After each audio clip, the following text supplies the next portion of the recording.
A gente vai ouvir agora justamente o relato de um pai que descobriu da pior forma que a filha de 13 anos tinha sido cooptada por um desses grupos. E para alertar outros pais sobre isso, ele escreveu o livro Aconteceu com a Minha Filha. Livro muito duro de ler, mas importante, porque às vezes a gente entra nessa de que meu filho ou minha filha nunca faria isso, mas não é verdade.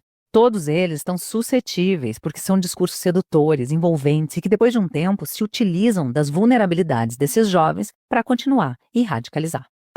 A primeira coisa que eu sempre digo é: conheçam esse universo. Entendam onde seus filhos passam tempo, quais plataformas eles usam, o que significa cada uma dessas siglas e nomes que, para muita gente da nossa geração, parecem apenas coisas da internet. A maioria dos pais que eu converso não faz ideia do que é o Discord, não sabe o que é Luz, muitas vezes não conhece nem o Roblox.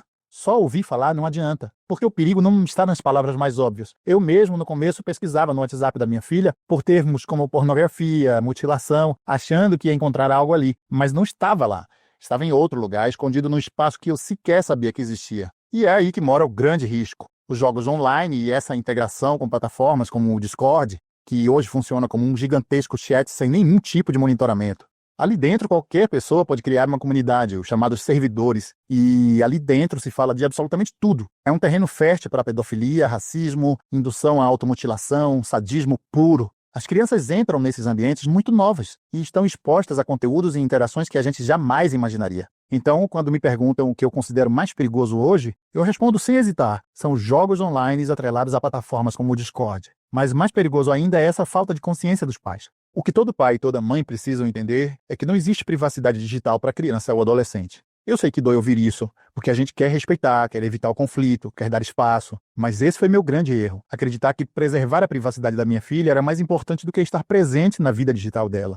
Eu costumo dizer que os sinais estão na nossa frente, mas muitas vezes a gente não quer enxergar. E eles são simples, até óbvios. Quando o adolescente passa o dia inteiro trancado no quarto, sem interesse em brincar, em sair, em conviver, quando fica irritado ao ser privado do celular ou da televisão, quase como uma reação de alguém em abstinência, isso já é um alerta muito claro de que algo não vai bem. No meu caso, eu carregava uma culpa enorme de checar as redes da minha filha, achava que seria uma invasão de privacidade, até que da pior forma possível ela chegou no meu quarto às 11 da noite, com os braços e pernas sangrando e disse: "Pai, me interna." Eu surtei. Foi só depois desse episódio que eu tive coragem de acessar o celular dela e enxergar tudo o que estava acontecendo por trás da tela.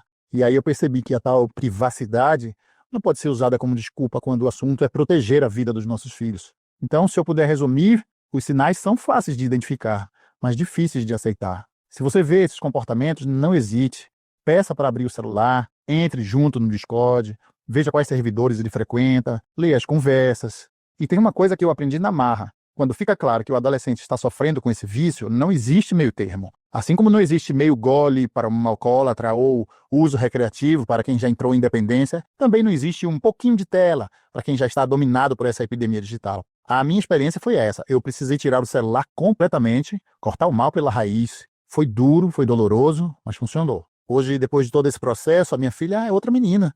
Ela passou por altos e baixos, claro, mas hoje é saudável, faz atividade física, redescobriu a vida fora das telas e, principalmente, voltou a ser uma menina feliz. E é isso que eu tento dizer a cada pai e cada mãe. Não tenham medo de intervir. Esse conflito que você evita hoje pode ser a diferença entre perder ou salvar a vida do seu filho amanhã. Paulo Zaza é um pseudônimo que esse pai criou para proteger a identidade da filha. Inclusive, ele usou um filtro na voz para não ter chance de ser reconhecido. Ele me disse que desde a publicação do livro, ele recebe todos os dias entre 10 a 15 mensagens no Instagram de pais dividindo angústias e também agradecendo, dizendo que só depois de lerem o livro conseguiram compreender o que estava acontecendo dentro de casa. Que esse podcast também possa servir de alerta para algumas práticas e comportamentos dessas jovens meninas.